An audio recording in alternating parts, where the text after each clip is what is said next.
John Crossier next is from Soiled Obsessions and Appalachian Girls Cannabis Company. Howdy. Hi, welcome to committee. I smoked 10 joints today. And I'm not talking pinners. I'm talking hog legs. And you can imagine how blessed and appreciative I am to have the opportunity of the overwhelmingly majority vote of Ohioans stand behind me on issue 2. The benefit here is because I'm so appreciative, I'm going to help connect you with how you can minimize the disconnect between cannabis business, legislators, and the actual cannabis culture. Chair Rogner, Senator Gavarone, Senator Blackshear, if he's still here. My name is Josh Crozier. I have an associate's degree in natural resources management from Hocking College. I have a bachelor's in science from the University of Rio Grande in environmental science. I am also a proud master's of science in sustainable agriculture from Ohio University.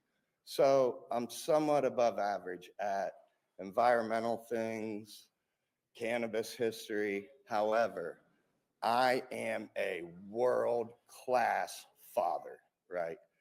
Barbie fashion designer. I'm the Frank Lloyd Wright of Fort Cushion designing. I am the real life version of Bluey's dad Bandit. Seriously, my BF is Ken. Okay, so as a girl dad, you can imagine how enthusiastic I am when it's time to build with Legos, right? So what do you do when your 5-year-old she has all the tools in the world to build something magical here, but the foundation isn't right? Well, as a world-class father, you let her burn and let that thing crash so that she can learn on her own. Ohio does not have this luxury with Senate Bill 56. We're getting whooped by Michigan, right? And not just Michigan, the rest of the country, due to some of the disadvantages that we have here, right? So this bill essentially initially wanted to increase tax instead of looking at increasing the number of dispensaries, okay? And then when our sponsor was talking about how 10 joints a day was too excessive and how it contributes to the black market, what do you think increase in taxes does? What do you think what limiting the number of dispensaries does? You know, what about not even considering tier 3 cultivation, right? This is where the craft comes in to our beloved plant, is the tier 3.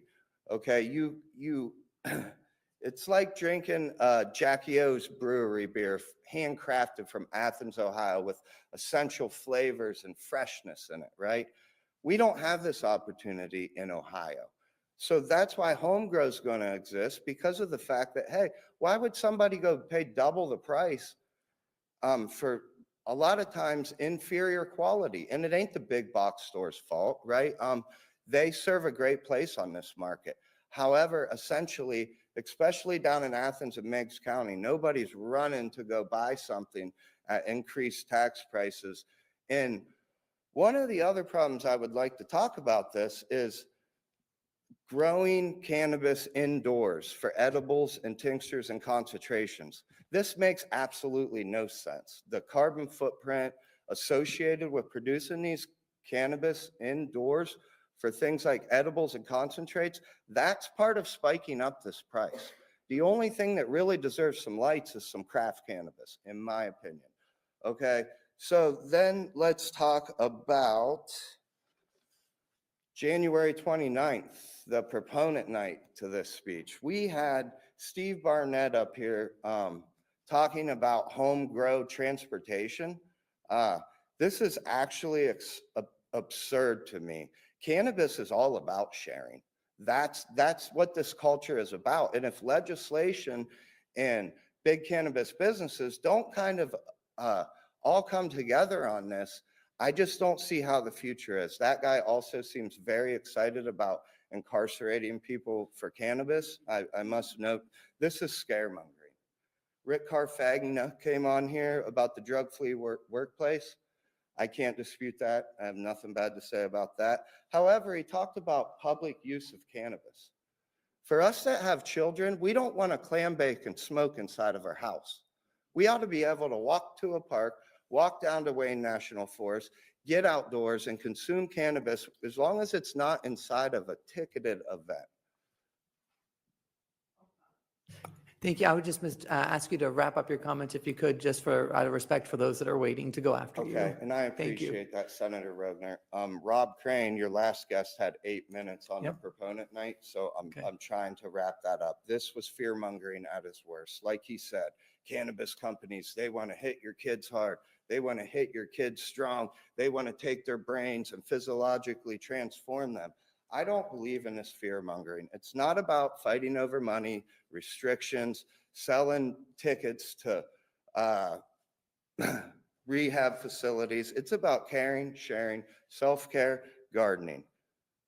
I see that I need to wrap it up. So I'll just pray that you guys have the wisdom, discernment, and grace to stop looking at this from a negative lens and start thinking about the endless possibilities and combinations that all these terpenes, cannabinoids, and flavonoids can offer to mankind. All right, very Thank good. Mr. Kosher, thank you for your testimony. Are there any questions for this witness? Nope. All right, seeing none, thank you again. Next, I'd like to call up Joey Elwood.